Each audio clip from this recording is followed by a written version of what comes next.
Assalamualaikum warahmatullahi wabarakatuh. Salam sejahtera. Tabe selamat ligunatai salam sujud karendem malempang.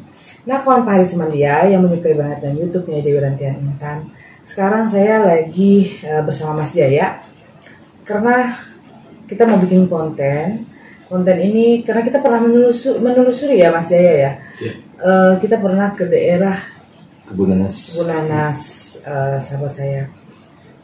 Karena nih lagi ada berita, ternyata di Kebun Nanas yang tempat kita pernah telusuri di daerah pemakaman itu ya Mas ya, ternyata ada berita tentang sepasang kekasih ya Mas ya, yang ditangkap sama polisi, digrebek mungkin ya, yang saya lihat seperti itu. Waktu kita ke sana, waktu bulan kapan ya Mas ya itu ya? Kira-kira di awal dua bulan yang lalu. 3 bulan kali ya, 2 bulan atau 3 bulan yang lalu ya. Kayak gitu sahabat saya. Jadi waktu saya sama Mas Jaya pergi ke sana dan tim saya juga, kita pergi ke sana mau melihat, kata orang di sana juga lumayan angker ya Mas Jaya. Setelah kita datang ke situ, kita ke lokasi, saya agak sedikit terkejut sahabat saya. Kenapa terkejut? Saya juga ada bicara sama Mas Jaya juga, kayaknya di sini aneh loh Mas Jaya. Kayak gimana ya makhluk halusnya?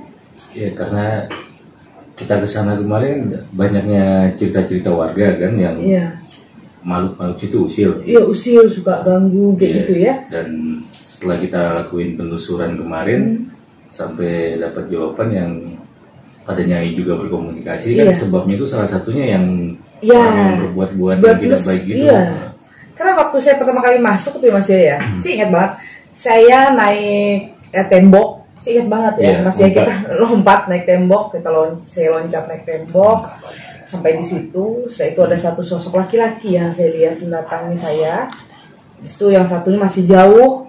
Nah, dia tanya saya ingat kesini mau ngapain gitu. Saya bilang saya sini mau silaturahmi aja, bukan mau ngapa-ngapain, bukan mau berlaga bahwa kita punya kekuatan ke situ, bukan. Kita hanya silaturahmi, hanya ingin melihat ada apa sih di situ, benar nggak sih makhluk halus yang di situ semua ganggu atau usil Mas ya. Ternyata makhluk halus itu cerita ke saya, dia bilang di situ suka dipakai orang buat mesum. Ternyata Mas Jaya kejadian. Ya, ternyata masih sampai sekarang itu. Iya, ternyata saya kira makhluk halus itu, saya udah kasih tahu sama masyarakat di situ, bukan untuk masyarakat situ. Masyarakat situ hampir nggak pernah melakukan sesuatu yang aneh di situ. Tapi anehnya Mas ya, orang luar yang datang ke situ. Malah orang masyarakat di situ saya lihat malah menjaga di situ, atau sampah-sampah dibakar, mereka dirawat. Saya lihat seperti itu pemakaman di situ. Tapi yang anehnya Mas ya, orang-orang luar yang datang mesum di situ. Tapi ada yang berbeda sedikit mungkin ya. Biasanya kan itu malam ya. Iya. Nah kebetulan kemarin itu kejadiannya siang gitu. Kan lebih aneh ya, sahabat saya. Kak yang lucunya mungkin itu loh Mas ya, gini.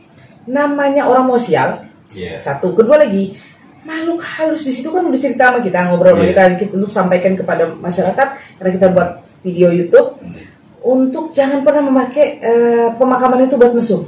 Saya udah kasih tahu, tapi mungkin mereka tidak menonton YouTube konten kita, atau mereka tidak pernah mendengar apa yang kita bicarakan ya Mas ya. Ternyata sahabat saya kejadian apa? Siang-siang bolong ya sahabat saya, bukan malam, siang-siang banget. Atau mungkin pas ketika malam udah nggak berani mungkin karena banyak gangguan, makanya nyari waktu lain siang.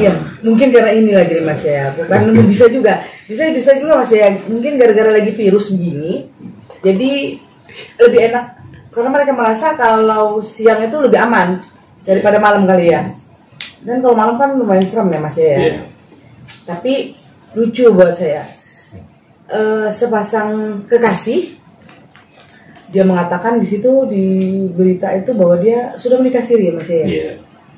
Kok menikah siri harus melakukan sesuatu di makam? Bagi saya nggak masuk akal ya Mas ya. Jadi kalau menurutnya itu sebabnya apa?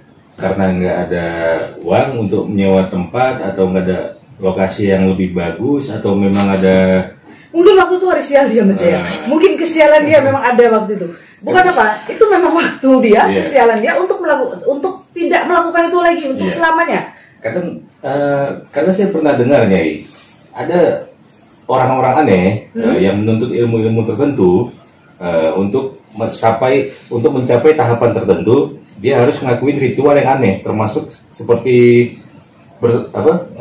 bersetubuh di pemakaman dan lain-lain gitu. Mungkin nggak ke sana itu arahnya? Bagi saya enggak sih, karena gini loh Mas ya, orang melakukan spiritual, apalagi harus berhubungan intim di makam, bagi saya itu nggak ada. Kalau saya seorang spiritual dan saya keturunan dari leluhur saya semua, ya Mas ya, Mas saya juga seorang keturunan. Sama-sama kita orang dari keturunan, seorang spiritual kita bukan nyari, bukan apa, kita keturunan. Kakek saya, datuk saya, tidak pernah melaksanakan ritual seperti itu. Bagi saya sangat aneh. Itu tuh sahabat saya, itu kalau pakai ritual macam itu, orang berilmu ritual macam itu bukan ilmu bagus, tapi itu ilmu setan sahabat saya. Mana mungkin kamu disuruh untuk melakukan suatu kesaktian supaya kamu berzina, melakukan hubungan intim di makam? Aneh banget Mas ya. Terlepas benar nggak benar ilmunya ya. Iya, bagi saya itu Mas ya ilmu yang sangat aneh. Kenapa harus berhubungan intim di makam? Benar nggak Mas ya? Sebenarnya ilmu yang bagus-bagus kita harus melakukan ritual apa atau kita karena harus biasanya orang-orang yang terlalu menuntut ilmu, dia kurang logikanya, udah nggak terlalu ininya ya. Betul. Jadi mungkin aja kayak gurunya bercanda nih kan, dianggap serius, benar dilakuin gitu kan. Iya, karena jujur sahabat saya, bagi saya itu sangat aneh banget. Ngapain sih melakukan itu? Kita udah kasih tahu loh, ya Mas ya, kita udah kasih tahu lewat konten, kita udah kasih tahu supaya jangan melakukan itu. Karena jujur waktu saya loncat dari pagar tembok itu, saya baru masuk dekat pohon mangga, ya Mas ya, itu ada pohon mangga satu yang lumayan besar. Nah, saya tuh ketemu sosok yang jalan sama itu lagi ngapain, kok rame-rame kesini. Saya bilang saya saya kesini bukan mau apa-apa, tapi dia bicara sama saya. Kita usil bukan karena kita yang usil sama mereka, tapi mereka yang duluan usil ke rumah kita. Saya bilang kenapa? Nah, waktu itu saya ada ya bicara Mas ya. Dia bilang sama saya bilang kenapa? Dia bilang di sini dipakai orang mesum, dipakai orang hubungan intim, orang pacaran, orang minum minuman keras, orang mabok.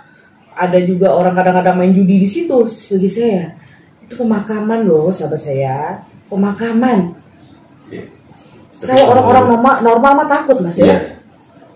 Iya biasanya gitu Nyai, orang-orang yang udah nafsunya udah dibunuh-bunuh lah kita bilang, kan udah nggak peduli hal lain kan, termasuk itu mau gaib, omongan warga dan lain-lain. Nah, makanya menurut saya kalau sampai polisi turun tangan itu ada bagusnya. Betul. Untuk efek jerahnya itu lebih kena sama si pelakunya. Iya, gitu. Dan juga buat siapapun sahabat saya, buat siapapun ya Mas ya, jangan pernah melakukan sesuatu yang tidak baik di pemakaman. Kenapa? Maaf, di situ tuh tempat rumah terakhir buat siapapun sahabat saya. Rumah terakhir loh, jangan dibuat tempat yang nggak bagus. Terlepas di luar hal gaibnya ya. Dilepas dari hal gaibnya ya. Jadi jangan dibuat yang aneh-aneh. Bagus kita datang ke situ. Mungkin ada keluarganya. Mungkin maaf ya sama saya. Kita sendiri punya pemakaman, punya orang tua kita atau kakek kita, keluarga kita. Di atasnya dibikin orang mesum. Bohong kalau kita marah. Pasti kita marah. Kenapa? Kita datang ke makam keluarga kita, ke makam orang tua kita berdoa, mendoakan mereka. Tapi kan kenapa harus dipakai buat mesum kan? Makanya saya bilang sama saya, jangan pernah dipakai seperti itu. Ini pelajaran buat siapapun ya Mas ya, buat siapapun, karena nggak boleh. Jadi Nyai, kalau misalnya terulang lagi, ada kejadian begitu lagi gitu, di luar dari polisi ya, makhluk-makhluk di situ kan pasti marah. Gitu. Apa efek yang terbesar yang bisa mereka buat pada si orang-orang yang berbuat mesum di situ? Saran saya, boleh ingat nanti, kalau masih ada yang melakukan begitu, pasti ada suatu kejadian nanti yang nempel, nggak bisa lepas loh. Kalau udah nempel, nggak bisa lepas, cilaka, malunya jubila minjalik. Nempel dibawa ke rumah sakit, ditangkap polisi, nempel-nempel begini mau apa? Kenapa? Namanya makhluk halus, dia bisa ngerjain sesuatu yang tanpa kalian manusia bisa pahami, benar nggak Mas ya? Kalau udah nempel, Kalau kesurupan masih kagak apa-apa. Kenapa saya bilang kesurupan masih nggak apa-apa? Mungkin waktu kesurupan mungkin ada warga yang liatin, mungkin ada yang bisa disadarkan. Tolong lah. Tolong. Kalau udah nempel, tuh. Kedua lagi sahabat saya, takutnya sudah nempel, meninggal di situ. Nah, ada bisa lepas lagi. Kenapa harus dikubur dengan tempel-tempel ini? Macam mana? Malunya bukan main kan? Dan udah berapa kali kejadian seperti itu? Iya, sering. Kenapa makhluk halus itu luar biasa loh sama saya. Kenapa kita sendiri pun rumah kita dibuat macam-macam pun kita akan marah. Apalagi makhluk halus. Seperti itu mas ya. Yang saya lihat pasti seperti itu. Yeah. Terima kasih banyak. Tonton terus Nyai Dewi Rantian Intan dan juga Bumi Kala. Subscribe, like, komen.